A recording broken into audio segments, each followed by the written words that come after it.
ചന്ദ്രയാൻ-4 ദൗത്യം 2027 നടക്കുമെന്ന് കേന്ദ്ര ശാസ്ത്ര സാങ്കേതിക വകുപ്പ് മന്ത്രി ഡോക്ടർ ജിതേന്ദ്ര സിംഗ്.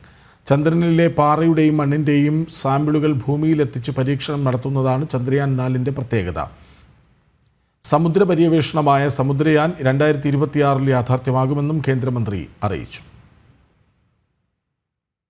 വിജയകരമായ ചന്ദ്രയാൻ 3 ശേഷം ചന്ദ്രയാൻ 4ന്റെ വിക്ഷേപണം 2027 നടക്കുമെന്ന് കേന്ദ്ര ശാസ്ത്ര സാങ്കേതിക വകുപ്പ് മന്ത്രി ജിതേന്ദ്ര സിംഗ് അറിയിച്ചു. ചന്ദ്രനിൽ നിന്ന് മണ്ണിൻ്റെയും പാറക്കല്ലിൻ്റെയും സാമ്പിളുകൾ ശേഖരിച്ച് തിരികെ ഭൂമിയിലേക്ക് എത്തിക്കുന്നതാണ് ചന്ദ്രയാൻ 4 ദൗത്യം. ഭൂമിയിൽ നിന്ന് അയക്കുന്ന ഉപഗ്രഹം സാറ്റലൈറ്റ് റീ എൻട്രി എക്സ്പെരിമെൻറ്റിലേതിന് സമാനമായി ഒരു ഉപഗ്രഹ ഘടകത്തെ ഭൂമിയിലേക്ക് തിരിച്ചയക്കും. 5 വ്യത്യസ്ത ഭാഗങ്ങളുള്ള ദൗത്യത്തിൽ 2 വിക്ഷേപണങ്ങളാണ് ഉണ്ടായിരിക്കുക. ബഹിരാകാശത്ത് വെച്ച് കൂട്ടിച്ചേർക്കുന്ന സംവിധാനമാണ് ചന്ദ്രയാൻ 4 ദൗത്യം.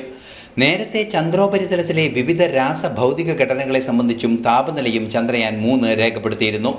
തുടർന്നാണ് ചന്ദ്രോപരിതലത്തിലെ പാറയും മണ്ണും ഭൂമിയിലെത്തിച്ച് പരീക്ഷണം നടത്തുന്നത്. ചന്ദ്രനിൽ താൽക്കാലിക ബഹിരാകാശ നിലയം സ്ഥാപിക്കുന്നതിന് ആവശ്യമായ പരീക്ഷണങ്ങൾക്ക് മണ്ണിൻ്റെയും പാറയുടെയും സാമ്പിളുകൾ ഏറെ പ്രയോജനം ചെയ്യും. ഭാരതത്തിൻ്റെ ബഹിരാകാശ ദൗത്യം ഗഗൻയാൻ അടുത്ത വർഷം വിക്ഷേപിക്കുമെന്നും മന്ത്രി പറഞ്ഞു. കടലിൻ്റെ അടിത്തട്ടിനെക്കുറിച്ച് പഠനം നടത്തുന്ന ദൗത്യമായ സമുദ്രയാൻ 2026 നടപ്പാക്കും. സമുദ്രോപരിതലത്തിൽ നിന്നും 6000 മീറ്റർ ആഴത്തിൽ പര്യവേഷണം നടത്തുന്നതാണ് സമുദ്രയാൻ പദ്ധതി. തീരശോഷണം ഉൾപ്പെടെ കൃത്യമായി പഠിക്കുന്നതിന് ഈ പര്യവേഷണം അനിവാര്യമാണ്. ശാസ്ത്രരംഗത്തെ നിർണായകമായ നിരവധി പരീക്ഷണങ്ങൾക്കാണ് വരുന്ന 2 വർഷം ഭാരതം സാക്ഷിയാവുക. സയൻസ് ഡെസ്ക്, ജനം.